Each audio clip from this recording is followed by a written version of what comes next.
Coming to you from the mountains and the plain.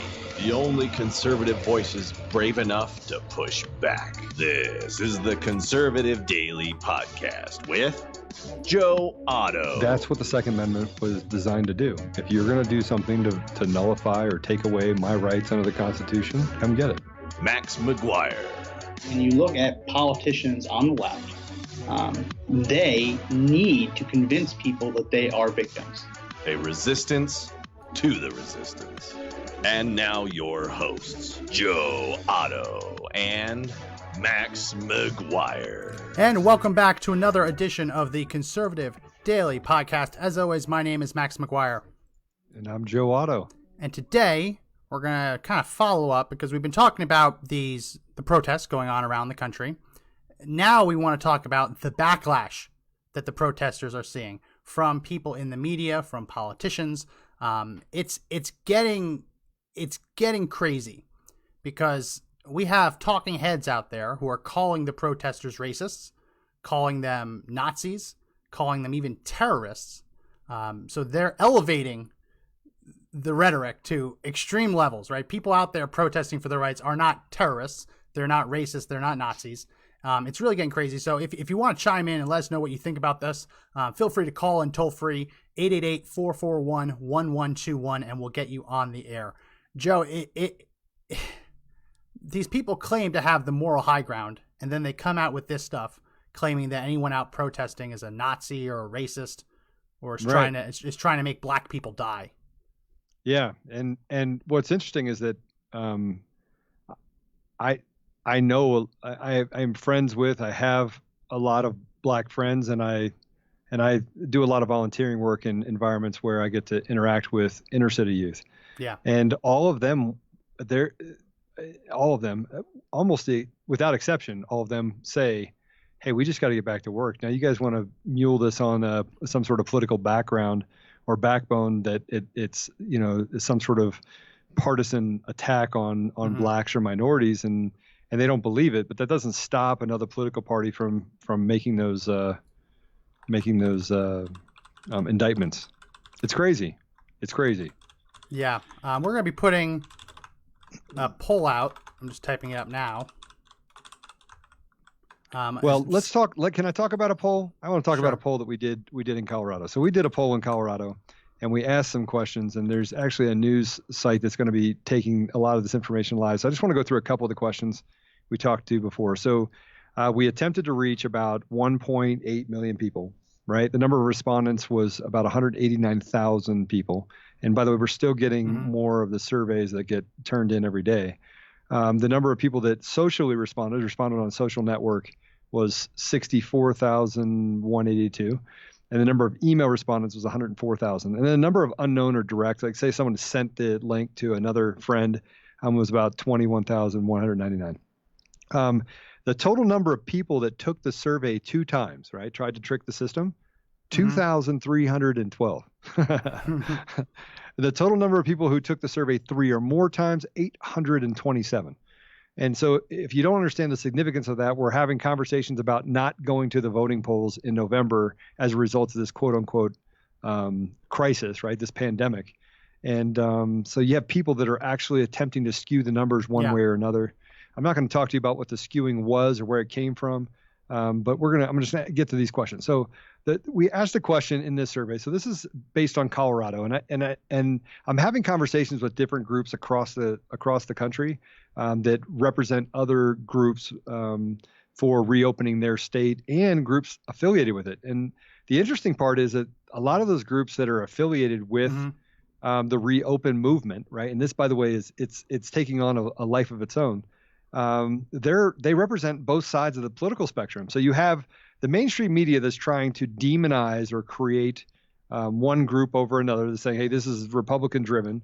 And then I'm having conversations that changes that dramatically by, hey, people that are really poor or impoverished are hurting. People that are live in out of the city. Everyone is having the same problems. Now, let's get to some of these cuts, because that's what is so infuriating. We have these people on MSNBC. There was a show on MSNBC. I think it's like early morning hold joy. on a second. Hold on, Max. I want to go through these couple questions first, right?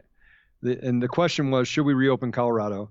And there was a Newsweek thing that came out that said that only 20% think that we should reopen, right? So this is a pretty big number, 190,000 almost people.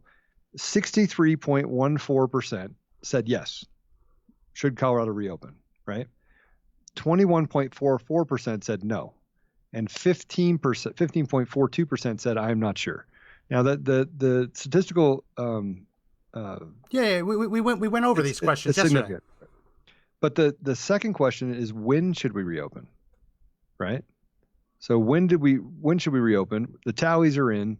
It says that 59.48% said now, 27.16% said end of April, early May is 8%, mid May is 3%, end of May 1%, June or later 0.46%, and then once a vaccine has been created, 0.1%. It makes sense. Right. So there's a lot of things. So this is going to be coming out in an article. So people in Colorado will see it. My guess is it'll get picked up across the country because it shows a rather significant number of people that were actually surveyed, as opposed to I picked up 500 or 1,000 people and then I just did the math across the entire population. Yeah, well, just make sure that the polling has all of that methodology written up, just so that there's because if someone sees that and there isn't the proper methodology written up, they're gonna try and pick it apart wherever they can. Well, good luck. I think people will see through it. I really do. But go ahead. Let's go to these cuts. What's the first cut? Okay, yeah, so this is from the Morning Joy, and it's on MSNBC, and I've split this up because it's across a couple of different. It's a 4-minute clip. We're not going to play all 4 minutes at once, but this first cut is the first part of this conversation on Morning Joy, hosted by Joy Reid on MSNBC, and this is them talking about how this isn't a civil rights movement, that you shouldn't be able to claim that this is about civil rights because it has nothing to do with black people. Let's go to clip 1. Well, Joy, obviously, you've probably never had to sit at the back of the cubicle at work to earn your paycheck, and you want to get back to work. These people, one of the discrepancies in this notion that this is a civil rights movement is that the civil rights movement didn't affect white people. Giving black people rights, the right to sit on a bus anywhere they wanted to, didn't take rights away from white people. But this movement instead will take lives away from the people who they work with, who they live around, their neighbors and their friends. And that's the divide in this movement. It's really this idea, it is an extension of the white populism that gave us Donald Trump, right? It is this disaffected, angry white people who are economically, they say, disenfranchised, and they want their country back. And what their country is the right to exist no matter how much they harm the people who are around them, the poor people, the people who are sick, the people who are suffering from a global pandemic. They don't care as long as they can get their paycheck. So yeah. You can't see it right now, but every time he hit one of his points, my eyes start bugging out of their head a little bit more. First of all, to say something is a civil right has nothing to do. Well, yes, the civil rights movement talked about making sure that African Americans have equal rights as white Americans. But to say something's a civil right does not necessarily mean that it has to do with your skin color, right? The Second Amendment is technically a civil right. It's a right afforded to you based on your citizenship, based on your very existence, right? So it's really interesting that they're talking about the protesters. And the first words out of their mouth is that this can't be a civil rights movement because they're white and they're not black. I heard that and I almost fell out of my chair. Yeah, well, so the couple points that I want to make. First of all, this guy absolutely knows nothing about civil rights movement and how it started and who ultimately stepped to the front of the line and said, "Hey, look, this isn't right." Right. And that was white people. So white people supported the civil rights movement disproportionately to any other movement we've had in the last 200 years because they knew it was wrong. Right. And so knowing it was wrong, they stood up for equal rights. While leadership, by the way, and I want to point this out, leadership said or fought against equal rights. Leadership, like the people in government, they fought against it. right? That's not. I didn't make that up. That's a real thing, right? The same way that leadership is fighting against the American people today, right? Yeah. We're seeing the same thing happen that happened back then is happening today. Leaders are coming out and telling us they know what's best for us. Mm-hmm. We had to fight for the civil rights movement back then. We have to fight for it today. We have to fight for the constitutional rights today. Nothing's changed. Yeah. Right? Yeah, nothing The changed. similarities between the two is that this one, by the way, doesn't see color. It doesn't see religion. Oh, no, it doesn't see sexual orientation. It has nothing to do with color at all. It has everything to do with being an American. So the Democrats are losing right now, right? Yeah. They're losing. Well, They're losing because all they want to do. That's why they go to the racist argument. The easiest way to tell when a Democrat's losing is when they accuse the side they're arguing against of being a racist, a sexist, right? A fascist, any of the ists or isms. The minute they bring that out, that's when they're losing the argument. I want to keep going because this clip is much longer and there's multiple people talking in it. The next part of the clip is where they start making fun of the people who are economically disadvantaged. They're calling them racist, whatnot. This next part is where they're making fun of them for being disadvantaged. Let's go to cut 2. Yeah, I mean, they're making it real clear by waving the Confederate flags too. They're not like hiding. It's not like they're hiding it under a bushel. Dave Zirin, it would almost be sort of more direct and open to just go out and chant, "Let us infect you. Let us infect you." Because that's what they're saying. They're saying we're in a bunch. We're not social distancing. We could be passing this virus around just among us right here. Now let us come back to work and infect y'all. It's a strange sort of civil rights-ish movement, if that's what they think it is. But it also seems to extend, and you were writing about this week, Dave, to let us have WWE because WWE is an essential business because people can't watch sports. Yeah. So, Joe, she's now setting up a segue into this next cut. She's cutting to a sports editor. I'm not going to say his name because, frankly, he doesn't deserve any extra attention. But this guy's a sports editor. She did that segue from WWE because she wants to bring a sports editor in. And let's listen to what he leads off his commentary with. Let's go to cut 3.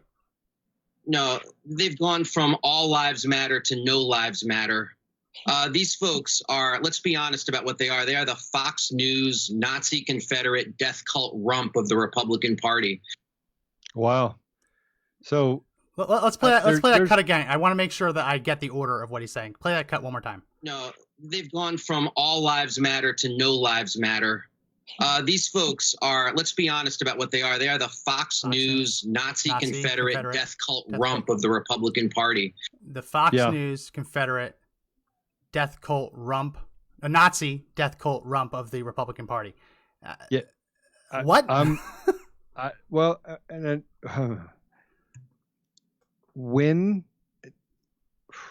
So I was there at the thing on Sunday. Did you see any Nazis? Right? I didn't see any Nazis. You see any Confederates? I saw not one Nazi. You see any? I didn't see any Confederate good old flags. Southern boy Confederates? Nope, didn't see those either. You see any rumps? I mean, look, there were groups there that I don't necessarily agree with. They were there, right? But they were there amongst probably 40 or 50 different groups. So what they're trying to do is pigeonhole the American people. They're trying to say you can't associate with that group. They are literally controlling who you are as a person by dictating a narrative that's not true. They said only a couple hundred people were there. There was 10,000 people there. The governor knows there was 10,000 people there because he came out the next day. And they're not even just talking about Colorado. They're talking about around the country all at once. Around the country. Yes. Yeah. And we see this from the left. Whenever you insult someone on the left, let's say when Trump insults a female politician, right? He's not bringing their sex or their gender into this at all. But the left takes that and said, oh, Trump attacked a woman today. Or if they're being really disingenuous, Trump attacked all women by attacking that one woman. We see it in reverse. Are you talking about the journalist? Are you talking about the journalist that said that he didn't wear a mask? Yeah. Well, there's tons. Like the minute, when Trump goes after that journalist, he's like, Trump attacked all black women by disagreeing with that one black female journalist. So we also see it in reverse. When there are protesters out protesting, if the media can lock on to one crazy person, one radical, God forbid they actually find a Nazi at one of these rallies, right? They're going to try and use that in reverse to brand the entire movement as Nazi, as racist, as the fact that he's saying that they're Confederate good old boys running around. Come on. No one's using this to try and bring the Confederacy back. It's ridiculous. So he keeps talking, and this next part, I'm interested to hear what you have to say about this, Joe, because he calls these protests around the country, he's calling them astroturfed, as if instead of people on the grassroots organizing them, he's trying to claim that it's big business that are organizing the protests in Colorado, in Virginia, and whatnot. Let's go to cut 4. And their very existence is a slap in the face, not only to the healthcare workers on the front lines risking their lives every single day, but it's also a slap into the face to the people who are actually dying from this virus in disproportionate numbers, Black and brown people. These aren't economically disenfranchised folks. These are small business owners. These are retirees. These are people who want their workers to be sent back to work, not themselves. It's a complete and utter farce. It's an AstroTurf farce. AstroTurf farce. Now, anyone who doesn't know, when you say something's grassroots, that means that the people at the local level are the ones organizing it. When you call something astroturfed, that's basically saying it's fake grassroots. It's made to look like it's grassroots, but it really isn't. I mean, in Colorado, the stuff with like with not the teachers unions, but like the school district races, where they were fighting over school district, where millions of dollars are pouring in from out of state. That was astroturf, where people outside interests were trying to control what was happening at the grassroots level and make people think it was grassroots. Joe, in your opinion, obviously you were at this rally. You work with people involved in trying to organize all of this. Do you believe it's astroturfed? No. It's the most absurd thing that someone could say. It's absurd. And that shows you how disconnected they are with reality. They're creating a narrative and we're listening, right? People are listening. The dangerous part about the media is that people are actually listening to what they say and they think it's truth, but it's not truth. Yeah. And that's the problem that I have with this survey we put out. You know what's scary about the survey we put out, Max? Is that 190,000 people actually filled out that survey. 190,000. And the 190,000 people that actually filled it out, of the 190,000 people that actually filled it out, right? A disproportionate number of them said, we need to open Colorado now, right? A disproportionate amount.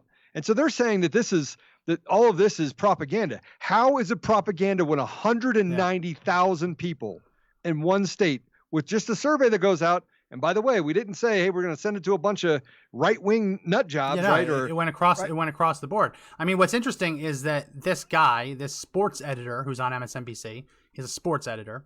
What's interesting is this guy is saying that the protesters aren't economically disadvantaged.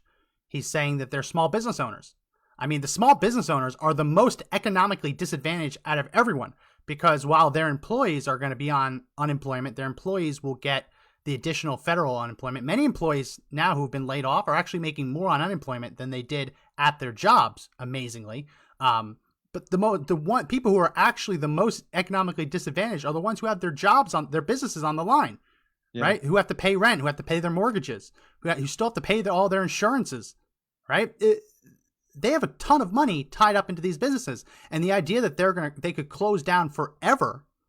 And their entire life savings in many cases have been poured into these businesses. They're just down the drain, all because a couple of elected officials decided that no one should be able to buy or sell goods or services in the state, or in some cases even the country. And remember, they didn't ask for our permission about this. These are largely invented powers. They call this unprecedented. It is unprecedented. No one has ever done this because no one has ever thought they had the power to do this. You go through all of the pandemics and all of the outbreaks in the United States, we've never tried this, right? We've never voluntarily destroyed the economy to feed a virus, which now the data is suggesting is much less fatal than they even thought, because the antibody testing, as we talked about yesterday, is finding hundreds of thousands more people who had the virus and didn't even know it. Right? We've never gone through it. So to say that small business owners aren't economically disadvantaged, they're just trying to take advantage of this situation to line their pockets, it's absurd. Yeah. So it's actually past absurd. And I think, and I want to come back to the fact that we're allowing the media and we're allowing the politicians, right? We're allowing this leadership group, we're allowing them to control our lives. We're allowing them to tell us what truth is. Even though we see something different, the reason why people, by the way, are confused or don't trust things or upset or lash out at different groups is because they have no idea what to trust. And so by not knowing what to trust, They just go after a particular political group. And then the political groups just use us as bait on both sides, right? We become the pawns in their game or their war. This has become a war of not us, the people, but us, them, right? The politicians. Like, how can we convince them that it's all their fault? It's all their fault. It's all their fault. Oh, I know that you're living in poverty, but it's the Republicans' fault. Oh, I'm sorry. Your roads are disintegrating. There's no jobs here. Well, it's not just that. It's the demonization we've always seen from the left, that the small business owners are the problem. I mean, you go all the way back to the 2012 election, where the media was making fun of Joe the plumber. You look at Obama's comments of, you didn't build that, someone else made that happen. Right. It's the demonization we've always seen from the left, and that the small business owners, the idea that small businesses should have to pay everyone $15 an hour. Yes, it's financially illiterate in the sense that anyone who says every small business should just have to pay everyone $15 an hour, obviously they don't understand what it takes to balance those books. They don't understand the profit margins and whatnot. But it's also demonizing, because it's this idea that these small business owners could pay people more, but they choose not to because they want to line their own pockets.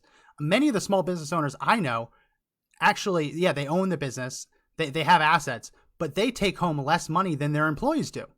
And they live much more frugally than their employees do, because their whole life savings is on the line. They're trying to build the business, build it up so that eventually they can sell it and retire on it, right?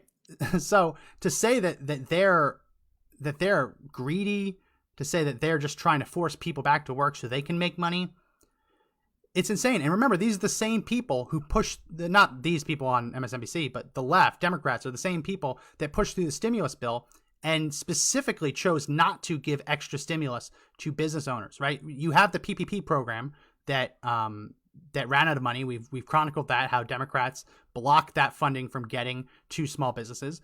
But we've also talked about how the self-employed, how sole proprietorships, right? How they've been left out of the cold in many cases, because unless you actually contract the virus or have to take care of someone who contracted the virus and you're self-employed, you're not eligible for the unemployment, right? So yes, they believe that the self-employed small business owners should be themselves the losers in all of this.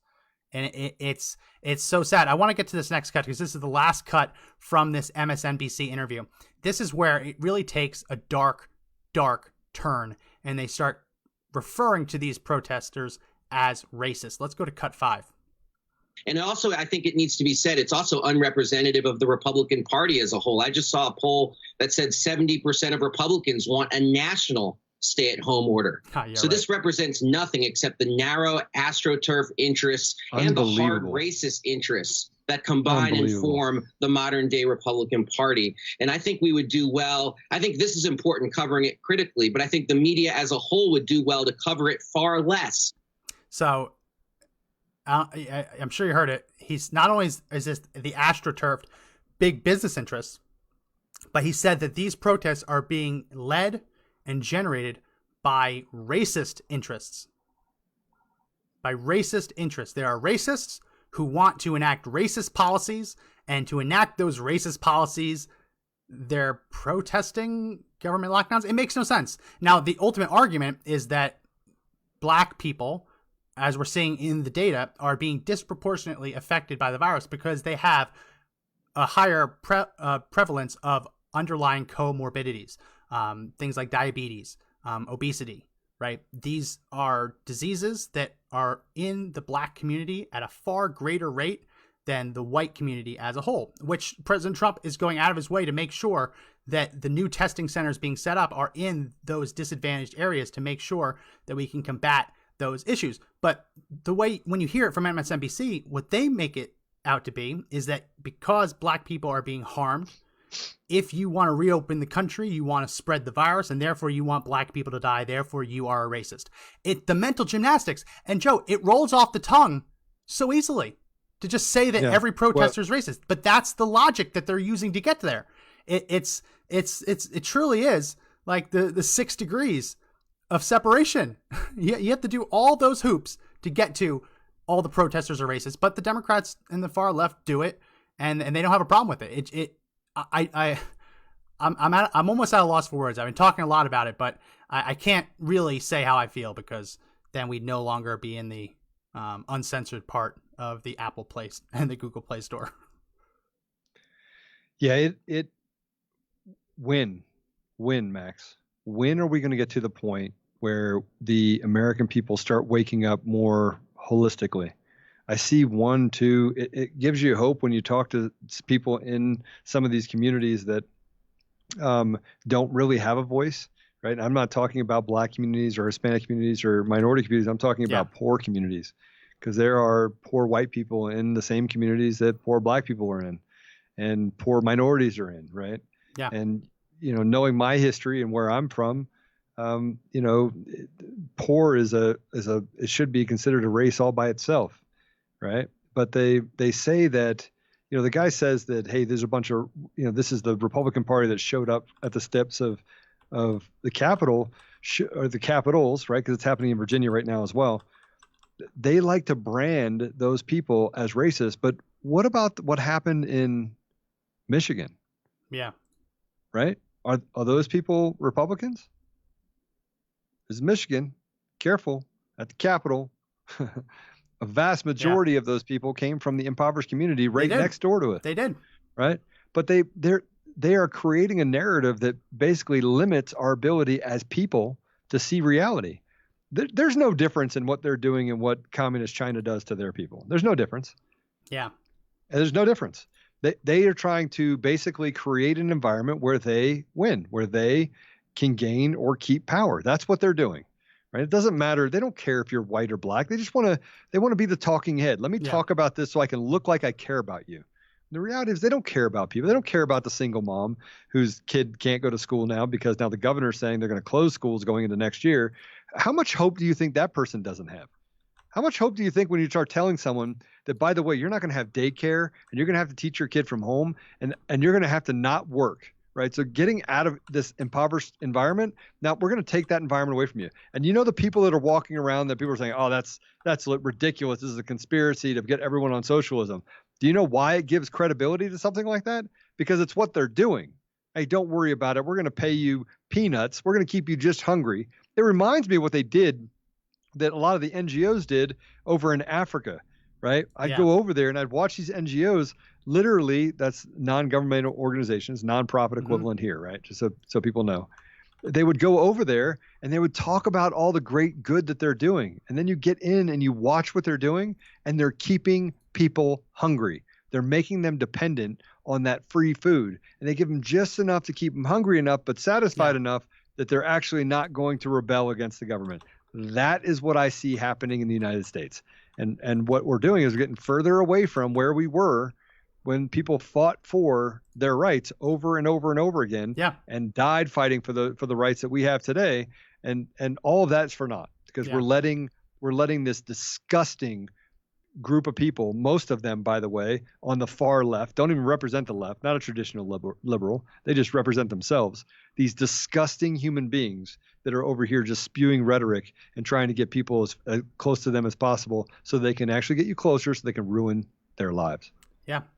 It really, I mean, when you look at it in general like that, it really is all part of this bigger movement. I mean, they're demonizing everyone that disagrees with them, and that's an agenda, ladies and gentlemen. Really that is an agenda. It really is an agenda. Well, we're going to take a real quick break, and when we come back, we're going to talk about the next punching bag that they have.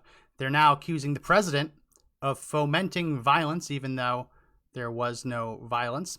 And if you show up to one of these protests with a gun, the leftists are now calling you a terrorist. We're going to get to that right after this break. Don't go anywhere. Ronald Reagan famously said that our freedoms are never more than a generation away from extinction. Conservative Daily exists to make sure that never happens.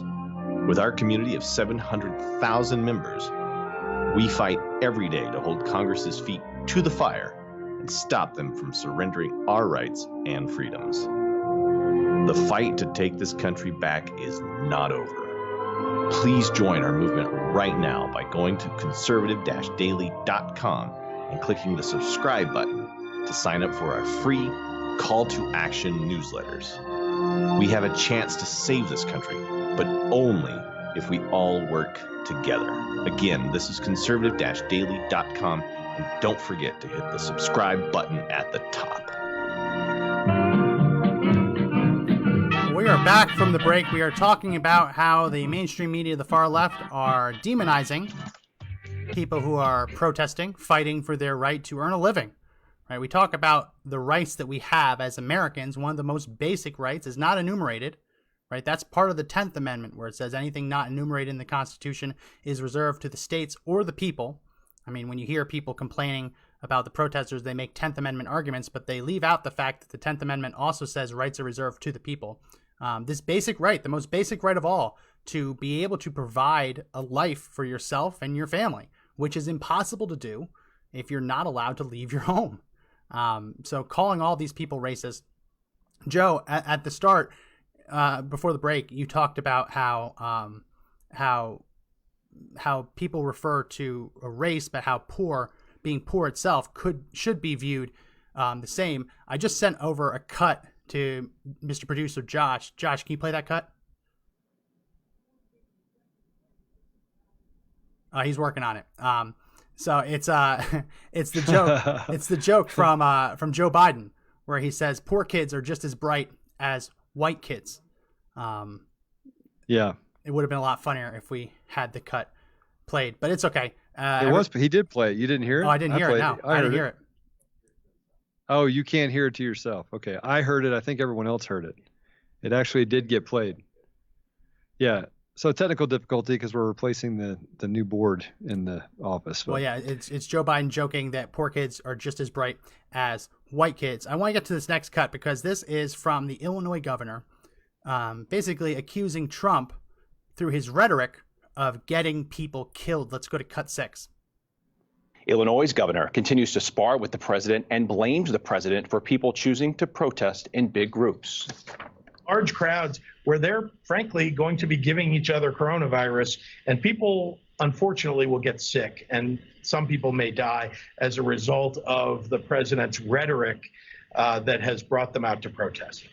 Yeah, the president's rhetoric. So the president's rhetoric is what caused that. Hey, by the way, no one did hear that clip. So, Josh, if you can go back and play the clip of Joe Biden, just give us a couple minutes. We'll play that. Yeah. So the thing that we need to actually look at is that who are they really representing? And they'd say, well, you want people to die, right? So one of you know this, Max. One of the people in the company, who he's our CFO, he was having trouble breathing. Coincidentally enough, he's quarantined himself and has stayed home and has not been in the office for the last 3 weeks. And he's like, yeah, I'm having trouble breathing. So he went to the doctor. So the doctor went to the doctor and they said, yeah, had him fill out a paper. And they said, yeah, you're showing every sign that you have COVID-19. They gave him some drugs and sent him home. And he goes, well, shouldn't you test me? He goes, we only test people if we have to.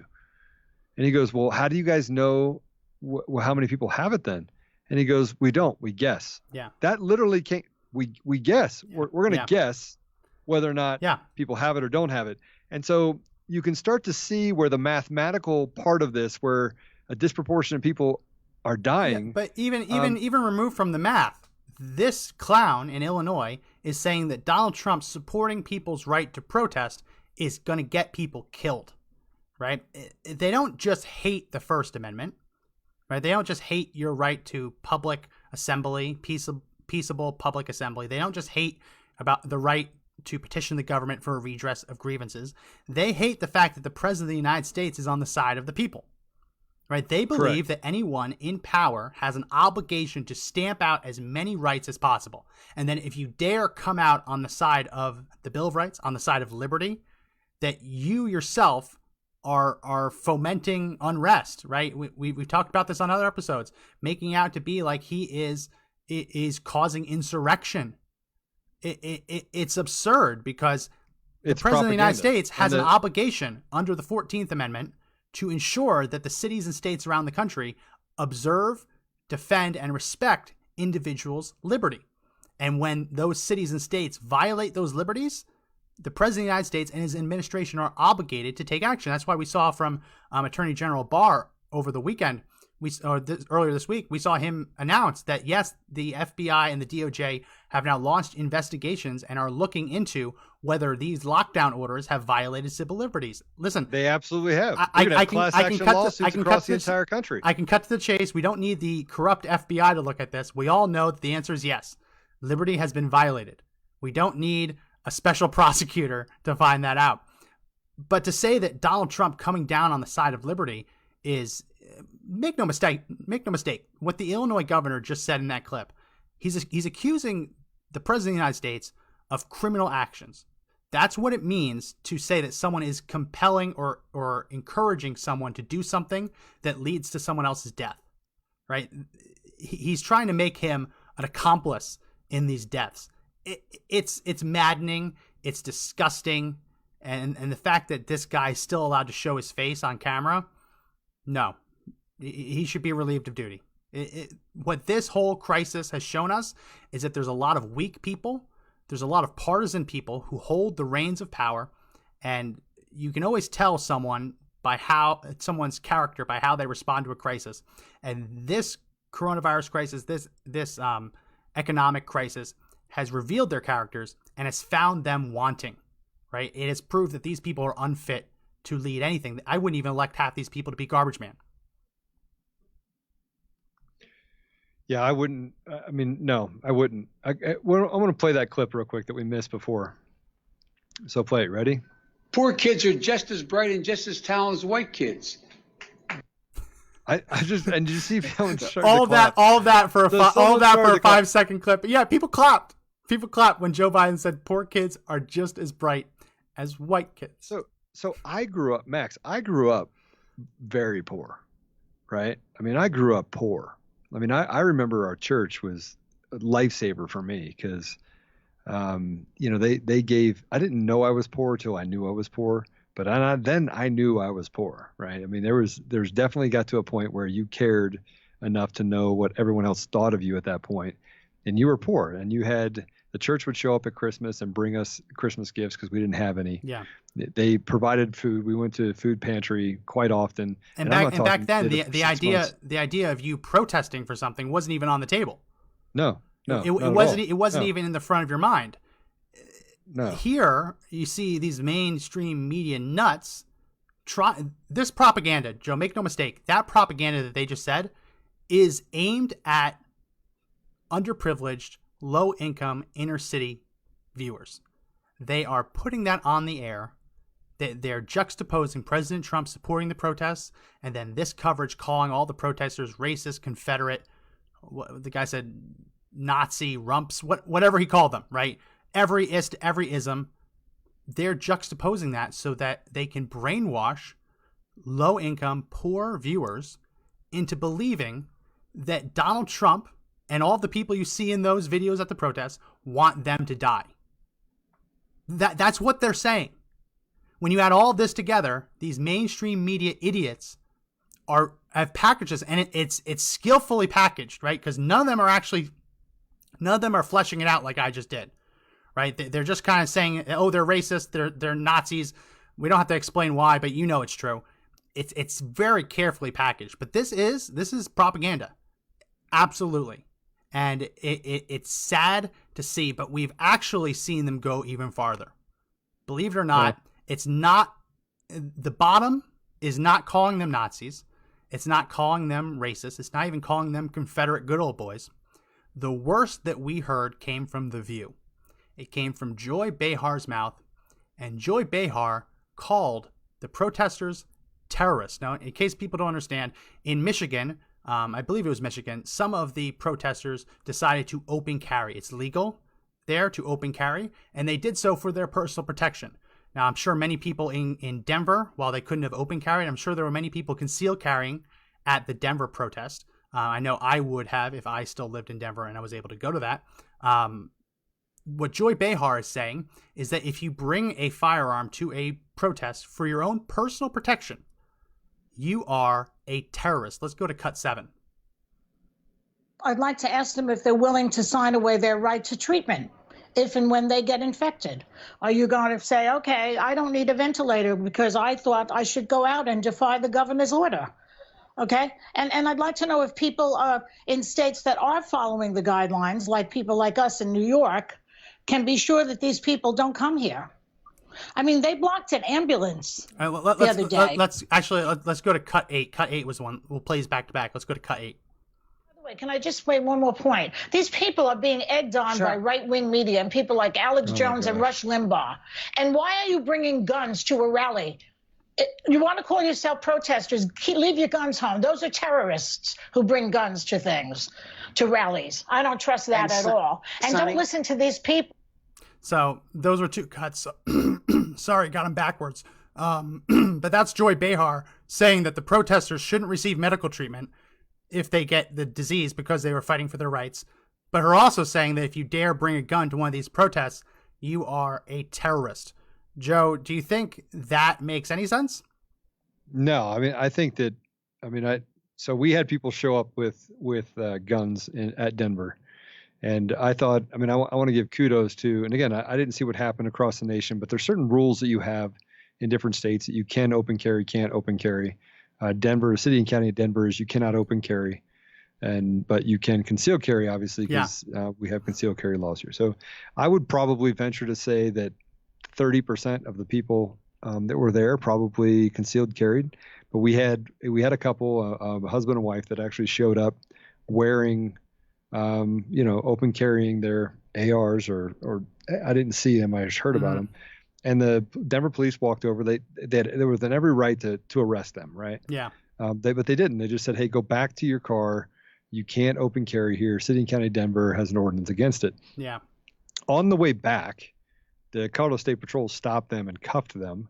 And the Denver police saw it happening, went over there and said, no, let them go. Right. Which I thought just shows you that, we have some really good police officers out there. But, I think that, if you're going to be subjected to some of the terrorism that happens on the left, and make no mistake, the far left they are terrorists. Yeah.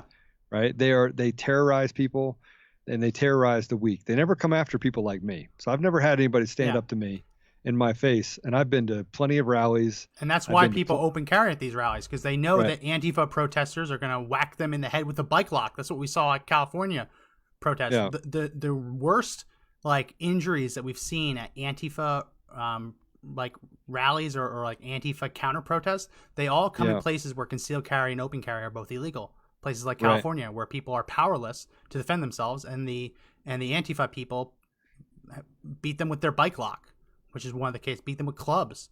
I mean, to say that you're a terrorist for defending yourself, I mean, the reason people bring guns to these events is not because they want to hurt someone, because they believe that their rights are so valuable that if they're attacked, yes, they're going to also defend themselves and their family and their community, right? I mean, the safest place to be is at one of these rallies, because if anything was to go down, you're surrounded by people who will have your back, whether they're armed or not. So to hear her brand them as terrorists and to say that if you get COVID-19 after you go to one of these events, you shouldn't get treatment, when most of the people are just sitting in their cars driving by. And Joy Behar made that one comment where people at one of the protests blocked an ambulance. That's actually not true. She's making it sound like people stood in front of an ambulance and stopped it from getting where it was going.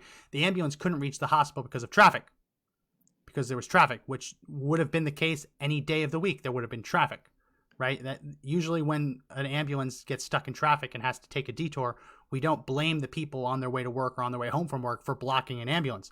But in this case, because people were on the road, they are claiming that the protesters blocked the ambulance. It's disgusting, but again, it's just one of those other instances where they warp and twist the truth to try and meet their own agenda, make their own claims, because they know no one's going to bother looking it up. They'll take that soundbite and they'll tell their friends, "Oh yeah, did you hear the protesters blocked an ambulance? What heartless people they are," when it's a complete lie.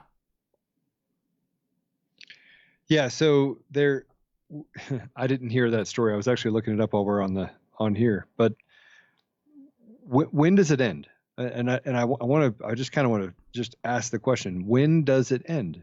I mean, if you're listening, when does it end? When do you decide that Antifa, that you're going to see someone do something to someone else and you're going to make them pay the price? Now, I'm not advocating violence, but I'm going to tell you right now, I've been to protests on the left, protests on the right. I've been there to watch, kind of see what's happening, just observe. And you know, I have my Trump hat on. If I'm going to a Trump rally, I'll wear a Trump hat, just to see, you know, whether or not I'm going to run into the same issue. And frankly, I'm a little different. I mean, I don't suppose that I represent any sort of political ideology, because I'm kind of a mixed bag. I mean, I'm a conservative fiscally and constitutionally, and I believe 100% I'm pro-life. But I mean, there are other things that I struggle with, like other Americans do, to say that I can support a agenda or a platform. But they forced our hand and only given us two choices, right? It's like I was just looking at a survey, and the survey was, do you think we should stay at home and or reopen Colorado slowly? And I'm looking at the survey going, okay, where's the third choice? Like, reopen Colorado now, just reopen it. But there is no third choice, because they're controlling the narrative. And we find ourselves in this place where, you know, we're letting them control the narrative. We're letting them tell us what we should or should not believe. And I think it has to get to a point where we're willing to, you know, stand up and just say, no, I've had enough. You know, this is you know, when I see someone get attacked, I don't care if I'm a Democrat or a Republican. I think it's wrong. And so I'm willing to stand up for those people. And we're just not there yet, but we're going to get there. And by the way, if the left is not careful, the far left, the loony left, as I like to say it, that 10% fringe that exists, that, by the way, is no better than the fringe on the right. If we put them in perspective, they're both disgusting groups, right? Yeah. But if we actually take both of those groups and we don't do something about it, disavow their behaviors on both sides at the far angles, we're going to find ourselves in a civil war. And I got to tell you, I'd take my chances with the sensible people in the middle and on the right, because frankly, they have more guns. Oh yeah, and they're not trying to radically change the country and turn us into a socialist utopia. It's crazy. So Cassidy just wrote in, what I don't understand is why they feel the need to carry firearms. Who did they feel was going to attack them? It's a good question, Cassidy. The answer is clearly it's twofold. One, it's the Antifa protesters that we talked about, who go to events like this deliberately trying to pick fights. And they literally do attack people who are at either Trump rallies or protests like this. The other is, unfortunately, we have to say it is police officers. We've seen police officers around the country. Joe, you told a story about the Denver police doing the right thing, but we've seen far too often around this country during all of this, we've seen police officers abusing the rights of people. So it's a twofold. Yes, the Second Amendment exists to protect yourself from people who want to do you harm in your community. It also exists to protect yourself from a tyrannical government. And right now we are at a point where since 1776, we have not seen a more tyrannical government in these United States, not necessarily at the federal level, but at the state and local levels. We are seeing tyranny at levels that we've never seen before in this country since the founding. So, so the time to carry a firearm on your person legally, if you believe, like me, that the purpose of the Second Amendment is to defend yourself and your family and your liberty against anyone who wants to do you harm, government included, then this is the time to carry it. Because to say that no one's going to hurt you, no one's going to take away your rights, that went out the window the minute all this started. Yeah. So then we want to get to solutions, right? So what are the solutions that we can offer people here today? Like, we can tell people, hey, here are some solutions I think that you should follow. Number one is that most of the states are fighting very, very hard to get the states open. Most of the people in those states are fighting very hard. You can do your part by, you know, having sensible dialogue or conversation with people about what's real and what isn't real. Because frankly, they've created such disparity between the truth and hyperbole. It's hard to tell the difference. Yeah. So I think at some point we have to talk about what those solutions are. So number one, support those people, right? Go to the protests. If you feel that you want to wear a mask and you feel that you want to, you know, stay 6 feet away from other people, I think you should do that. Social distancing, somebody asked me this morning, said, do you think social distancing works? I have no idea. I don't think anybody does. right? Well, yeah. Because you're our CFO guy. Yeah, we've talked about this in the past. At the basic level, if you don't want to get sick, you don't want to get other people sick, don't go near other people. That's a basic. Everyone understands that, right? We didn't need the CDC to come out with this guidance. It's basic that if you don't want to get sick and you don't want to spread sickness, you stay away from other people. Wash your hands. Yeah, you stay away from other people and wash your hands. I mean, we've practiced social distancing every year during flu season, right? This is an extreme version of that, but yes, social distancing at the most fundamental level works. The question is, does that mean we have to shut down everything? I mean, one thing that was just released, and you have to take this with a grain of salt because it's coming from China, is that they did a study and they claim in China that 7 people contracted the coronavirus through the air conditioning of a restaurant because one person with the virus was sitting near an intake. Now, you can believe that or you cannot believe that. Grain of salt, obviously. There is some evidence, right, to suggest that if you want to stop the spread of the virus, you can't be packing people into elevators. You can't be packing people onto subways. You can't be packing people into restaurants. Right. That makes sense. What hasn't been proven is whether we need to shut everything down, right? That's the extreme. Forget about wash your hands. Forget about coughing into your elbow. Forget about staying away from large crowds. We've gone to no one's allowed to leave their house, right? That's a big jump. And so when people ask whether social distancing works, the answer is yes and maybe, or probably not, because yes, at the fundamental level, it is a good idea to stay away from other people, but it's unclear whether it's worth it. Again, we've talked about the balancing approach of losing more people to things like suicide and cancer because of this, right? Whether it's worth it to shut everything down, destroy the economy, and ruin lives and livelihoods. That's the ultimate question. Yeah. So we have to at some level be responsible, right? We can't act like the virus doesn't exist. We know the virus exists. We know it's real. We actually know it's killing people. Yeah. Just like the flu, it's killing people. And actually, by the way, COVID-19 is a form of influenza, right? So we actually know that it's killing people. We know it's a virus. We know that it needs to be taken seriously. They say that people that have immunity issues are more likely to die from it. The reality of it is that people with immunity issues are more likely to die from the flu than they are from COVID-19. That is statistically true. That is not untrue. That is absolutely true. And if you read the CDC sites on the mortality rate or the of people who are hospitalized. We talked about that. We talked about that the fatality rate among severe hospitalizations is at flu levels, or in some cases even below. It's below by 1.3%. So we have to treat it like it's a flu. We have to treat it no more than it's a flu, no less than it's a flu. It's a flu bug, right? And during the flu season, you probably you wash your hands a little bit more. You try to stay away from people. You don't like people coughing on you. People need to learn how to just basic hygiene and take care of yourself. If you cannot take care of yourself and you can't follow basic rules of just hygiene, then just please stay. You need to stay home. Yeah, if you can't be trusted, they're trying to make the people out there protesting as if they're putting everyone at risk. When all the videos I've seen, I'm more worried about the people in Walmart who are coughing on other people deliberately when the store won't honor their coupon. I'm more worried about those people than I am about people holding up the Gadsden flag protesting for the rights. And Joe, you talked about what people can do now. We got to keep doing what we're doing. We got to keep holding these protests. One isn't enough. These have to be weekly. These have to be every other day. It has to become more frequent. More people need to go to these.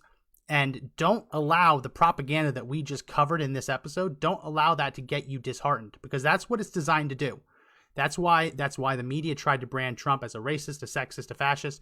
They're not just trying to go after Trump. They're going to try to go after everyone who supports the president and branding them a racist for supporting him. The same thing's happening here. They're trying to brand anyone who supports reopening the country that they're racists, because if that happens, black people could possibly die. That's their logic. That's their logic. So you can't let that get to you. You can't let them discourage you from fighting for your rights, because the biggest, obviously, it's government tyranny, biggest threat to our liberties. But these kinds of propaganda campaigns are equally threatening because they dishearten people. They get people to stay home when we vitally need them to be fighting for their rights. So Joe, as far as what people can keep doing, we gotta keep expanding these, right? And we see more states doing it. We see more protests being planned. Keep fighting, and don't let this propaganda convince you to stop.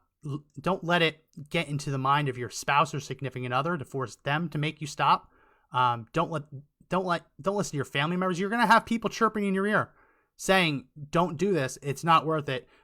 You're a racist," right? Don't let it get to you, because that's what they're trying to do.